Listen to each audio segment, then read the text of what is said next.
जय जितवाहन। आइए आप लोग के समक्ष एक जितवाहन की कथा लेकर के उपस्थित हुई हूँ। तो प्रेम से बोलिए जय जितवाहन देवता की जय। एक नगर में एक राजा अपने पूरा प्रजा के साथ बहुत खुशी जीवन यापन कर रहे थे।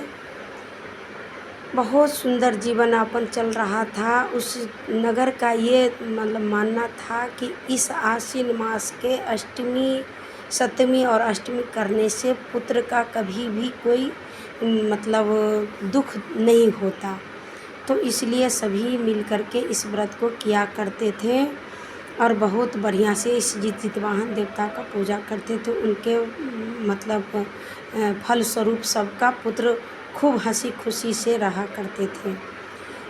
उसी गांव में एक नर्मदा नदी बहती थी। उस नर्मदा नदी के किनारे बहुत विशाल पीपल का पेड़ था, जहाँ एक चिल्हो और सियारो रहा करती थी। दोनों दोस्त थी। दोनों देखती थी कि सबके सब आकर के यहाँ झिमनी के पत्ता पर तेल खड़ी चढ़ाती है, नहाती धुलाती है, एक दूसरे से गला मिलती है। तो उसने जब भी जाकर के पूछी कि बहन ये क्या कर रही हो, इसके करने से क्या फल मिलता है, वे मुझे भी बताओ। तो सबने बोली कि इसको करने से बेटा पर कभी कोई आपत्ति नहीं आता और बेटा खुशहाल ज़िंदगी बिताता है, पति सदा अचल रहता है। इसका करने से यही होता है। जितवाहन देवता का ये पूजा है। वो बोली मैं भी करूँगी तो मेरे भी होगा। बोले बिल्कुल ज़रूर होगा। तो सब मिलके लगी करने। वो चिल्हो सियारो भी व्रत रखने लगी। उसके प्रभाव से उसके भी पुत्र रत्न प्राप्त हुए और दोनों करती गई। जब जीवन यापन समापन हो गया तो दूसरे जन्म जब उसने जन्म लिया तो एक गरीब ब्राह्मण के घर में दोनों बहन, एक ही घर में दोनों बहन के रूपी में दोनों जन्म लिया और दोनों रहने लगी। जब बड़ी हुई तो एक का ब्याही गई राजा घर और एक को ब्याह हुआ गरीब ब्राह्मण के घर।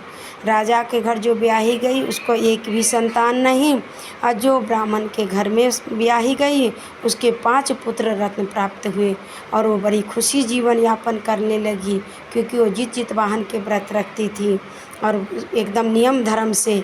और वो चिल्हो जो थी सो उस जन्म में जो चिल्हो सियारो जो थी तो उस जन्म में वो क्या की कि मांस लेकर के लाई रात में और वो खा ली।